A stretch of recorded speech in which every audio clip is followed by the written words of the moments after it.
Oi pessoal, tudo bem? Fala gente, terça-feira, mais uma vez. Esses dias eu tava lembrando, né? A gente gravou muita coisa, eu tava dando uma olhada Não que a é? gente gravou. Muito legal. Nossa, eu lembro quando a gente começou, vamos fazer gravar um junto? Tá. Para, escuta. Agora tem um monte. Tá preparado pro feriado? Feriado. Cara. Amanhã. Dia do trabalho? Dia do trabalho, pessoal. Eu sempre eu nasci preparado pra um feriado. Apesar de eu vou trabalhar, sabe, né? A gente também, comemorando o dia do trabalho, a gente trabalhando, mas comemora tudo bem. trabalhando, mas pessoal, não dá pra deixar de sistematizar alguma coisa, conversar sobre a data, né? Porque a gente sempre pira em fazer coisas relacionadas ao que tá acontecendo no momento. Mas às vezes a gente fala da data comemorativa porque é muito oportuno, né, Chiba? Sim. E nesse caso, a gente tá falando de data comemorativa porque é muito oportuno. E como você dizia, né, de repente a gente começou e vamos fazer junto e não sei o quê. E a gente falou muitas vezes de trabalho, já nos nossos programas, mas não falou especialmente, já nesses 2 e tantos anos aí que a gente faz programa junto, a gente não falou especialmente sobre a data, sobre o processo, sobre algumas incursões por causa do Dia do Trabalho e jornada de trabalho, por exemplo, né? Isso. Essa data lembra muito algo que é essencial para o ser humano, né? Desde da ideia de que se eu preciso comer, eu tenho que me levantar, tenho que plantar alguma coisa, essa coisa cresce, eu como, isso dá um trabalho e a gente tem que fazer. Tem que pôr energia para funcionar. Tem que botar a energia para funcionar para que você consiga viver. Acho que ninguém consegue viver sem trabalho, a não ser que você disponha de bens, né, suficientes para não ter que fazer isso, mas, enfim, você tem que trabalhar, botar energia. E essa é uma coisa muito humana. Tá? Então, quando a gente fala disso, e a gente vê nas sociedades modernas, a preocupação principalmente no Brasil, com o desemprego, é uma coisa que faz parte da nossa ideia de, eu não digo sucesso, mas de um conforto humano. Eu tenho um trabalho que me rende sustento para mim, para minha família, isso é uma coisa bonita, né? Um trabalho que nos faz ir para frente. Não sabe ser muito bem aonde, mas é isso na prática que faz que a gente caminhe, acorde cedo, faça as coisas e veja um sentido nisso tudo. Né? Isso no ponto de vista individual, singular, né, Chibata? Mas aí vem questões relacionadas a pontos de vista coletivos, a classes de trabalho, a grupos de trabalho e a questões aí que a gente tem de narrativas já seculares, vamos dizer assim, né? Sim. A respeito do que é o trabalho e como a gente se relaciona por causa disso. E teorias, gente, muito fortes, já que representam aí as relações de exploração de horas de trabalho, ou questões muito sérias aí relacionadas à saúde mental dos trabalhadores também, né, Chibata?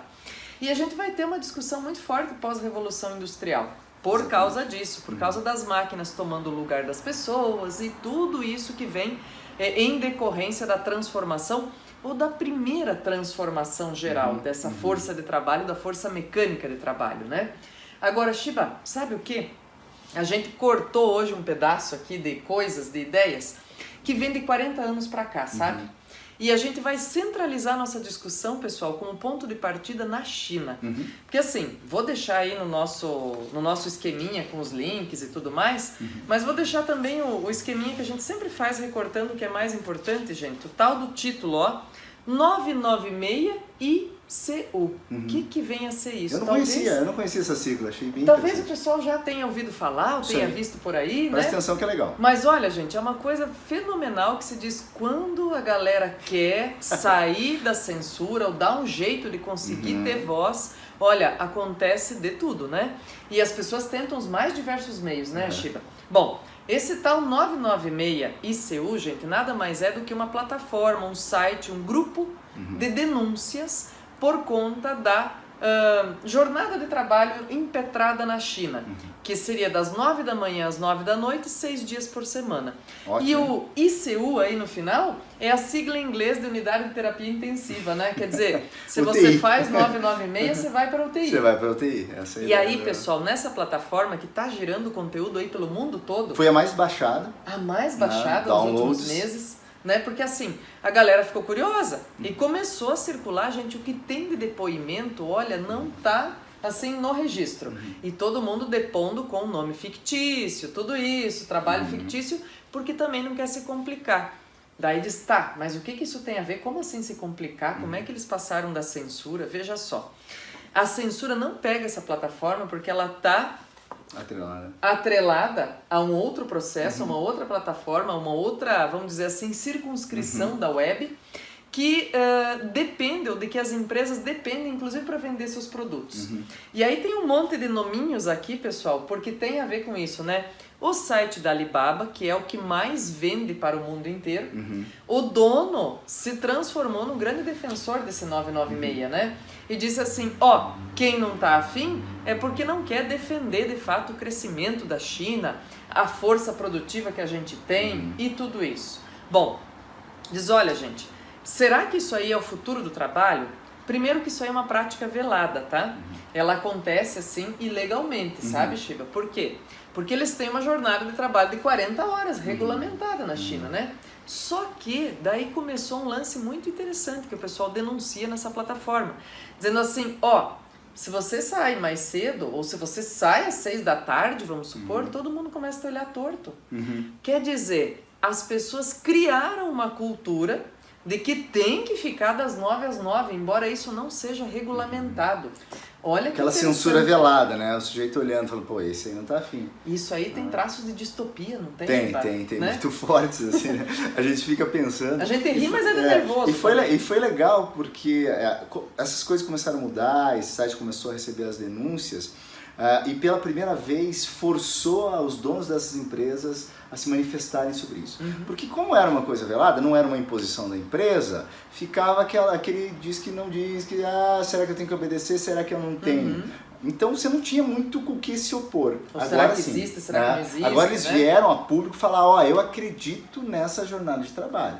Certo? Você que está no Brasil, tudo bem, às vezes a gente trabalha mesmo isso, né? Tá? Trabalhos intelectuais, mas tem vários tipos de trabalho e não faz bem, né? Tem outras coisas legais para fazer na vida. Todos né? os dias, 6 Todos dias os por dias, semana, 6 dias por semana, né? Fica só o dominguinho ali para você, né? Eu acredito que o cara que trabalha todos esses dias, no domingo ele só pode fazer uma coisa, descansar, dormir, né? Senão vai estar acabado. Né? E aí a gente tem outras coisas relacionadas, diz, bom, peraí, por que a China, então, né, também coloquei aqui para a gente ter essa constatação. A China conseguiu, Shibata, fazer toda essa locomotiva econômica e aí esses grandes empresários acreditam muito a isso, a esse tipo de jornada, esse tipo de empenho dos funcionários. E não dá para esquecer, a gente está associando agora, esse 996 aí está relacionado sim aos 40 anos de abertura econômica da China, que acabaram de ser completados agora em abril também, né? É impressionante, a nossa geração vê muito isso, né? Os produtos da China, ou a China era vista por nós, por nossa geração, como aquele lugar de contrabando, de produtos fajutos. Um Paraguai, né? mais distante, Paraguai mais vamos distante. Hoje dizer em dia... O olhar é muito diferente, a potência que a China inclusive se transformou para o Paraguai, em muito isso pouco tempo. Se transformou com um olhar muito diferente, né? E é importante salientar, né, pessoal, quando a gente fala essas coisas aqui, alguém pode dizer, não, vocês estão por fora do comércio mundial, não é assim. Mas é o tipo de processo, o tipo de frase clichê que se costumou ouvir nos anos 80 e 90, né? E que de repente se transformou, inclusive com a dolarização da economia no Brasil. Então, o comércio do Paraguai também mudou. Tá tudo muito diferente, tá tudo muito num patamar muito melhor. E o comércio da China também. Não, nem se fala. Né? Nem se fala, é bem isso. Então eles estão competitivos justamente não porque as coisas estão em pior, as mercadorias têm pior qualidade, mas eles estão fazendo essa competitividade maior, tem muito a ver com a carga horária, com a jornada de trabalho. Então a gente pode invejar a questão econômica chinesa, só que a vida não são questões somente econômicas. Pois é. Né? São várias questões que a gente tem que ir abraçando. Uma delas, uma das mais importantes, eu diria, são as questões econômicas. Mas a que preço, né, de uma vida que tem lá a nossa 100 anos, né, se a gente for bem otimista, quanto tempo a gente quer passar trabalhando, por mais que nós tenhamos prazer em trabalhar, que a gente goste de trabalhar. A vida não é só isso. Essa é uma visão mais humanizada do trabalho e não só econômica. Cara, se você olhar para os números, é ótimo, é sensacional. Agora, com qual esforço? E esse esforço vale alguma coisa? Vale? Né? Por quê? Porque não tem só essa experiência, tem outras experiências econômicas, com trabalho e tudo mais, e que talvez, né, o Brasil tenha que se espelhar, tá? Você vai chegar no Brasil, né? Vou chegar. Então, e só vou tratar também que o lance da vaidade é um negócio muito evidente, sabe, Tá. Porque olha só, quem promoveu essa abertura econômica foi o Deng Xiaoping, olha lá só. Que em momento. 78. Cleusa falando em chinês. Minha nossa, para.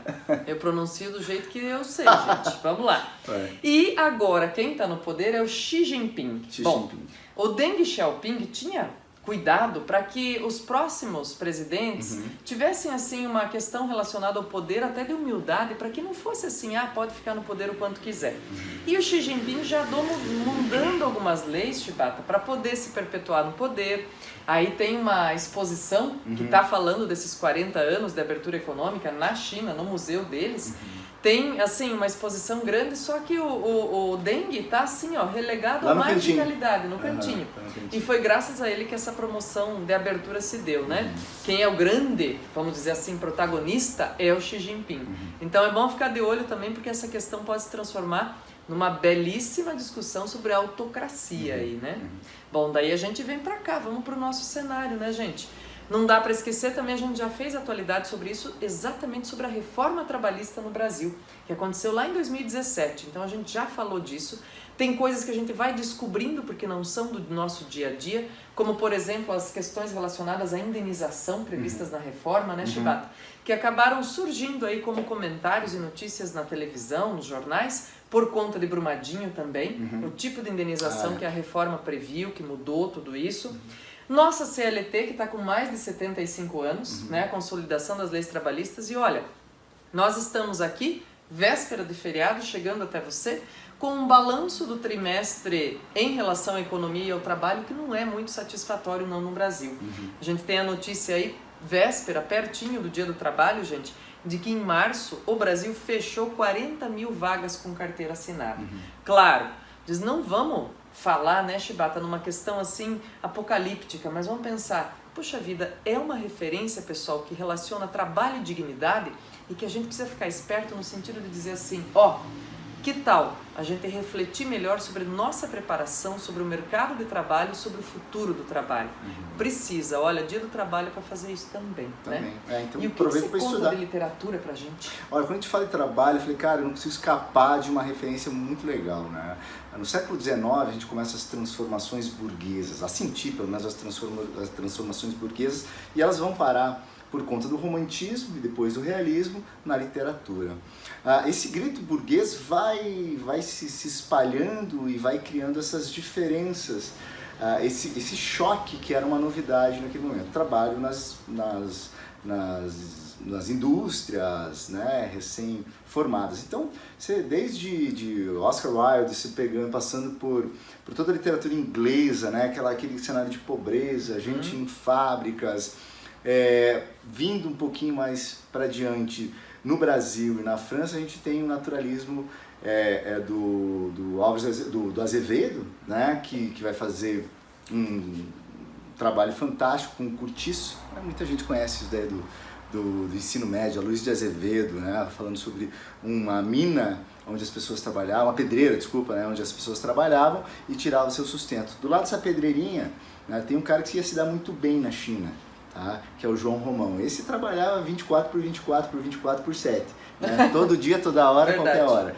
Então é um cara que tem uma gana de ganhar dinheiro, né? Então uma das maiores virtudes, dá para chamar assim, é que ele transforma tudo em coisa. Então amor ele consegue transformar em coisa, perde, ganha, carinho, afeto, amizade, tudo um negócio, tudo tem um tudo preço. custa, tudo tem um preço, e ele vai de trambique fazendo aquele grande, como ele diz, né, uma grande bolha crescendo, aquelas descrições naturalistas. É um livro muito legal para a gente pensar como o Brasil, como o mundo olhou para o trabalho antes da gente conhecer essas leis trabalhistas, né, e ter todo esse avanço. Porque esse cenário é século XIX, né? Século XIX total, né? Lá fora a gente tem os romances do Oscar Wilde. Você pega Grandes Esperanças, fica vendo aquela molecada correndo lá enquanto o pai tá trabalhando numa fábrica, voltando, aí todo mundo tem meio sujo. Charles Dickens também, tem o Dickens, que é logo ali na Revolução, né? Então tem uma eu falei coisa Oscar Wilde, legal. não, era o Dickens, né? Eu falei Oscar Wilde, mas era o Dickens, do Grandes Esperanças. Do Dickens. Bom, no cinema a gente tem um grande, né, trabalho que é o Chaplin. O Chaplin. Esse é um clássico que eu acho que todo mundo, se não viu, deveria assistir. Boa, né? cheio de referência. Tá E eu queria só finalizar dizendo pro pessoal aqui eu ficar esperto, porque tem algumas relações, algumas leituras do tempo, trabalho e fadiga que o Domênico de Masi faz, pessoal. E isso aqui virou febre na época, eu lembro no final dos anos 90, o ócio criativo. E depois ele escreveu também O Futuro do Trabalho, trabalhando com fadiga e sucesso na contemporaneidade. Quer dizer, tem a ver com as nossas relações de mercado, do que a gente tem a oferecer e o que o mercado tem a nos oferecer, né? Esse tema tem a ver com todo o nosso dia. Todos os dias, né? Todos os dias, todo o tempo. Então vamos desejar um bom feriado pro pessoal? Descansem. Tchau, gente. Beijo. Boa semana, viu?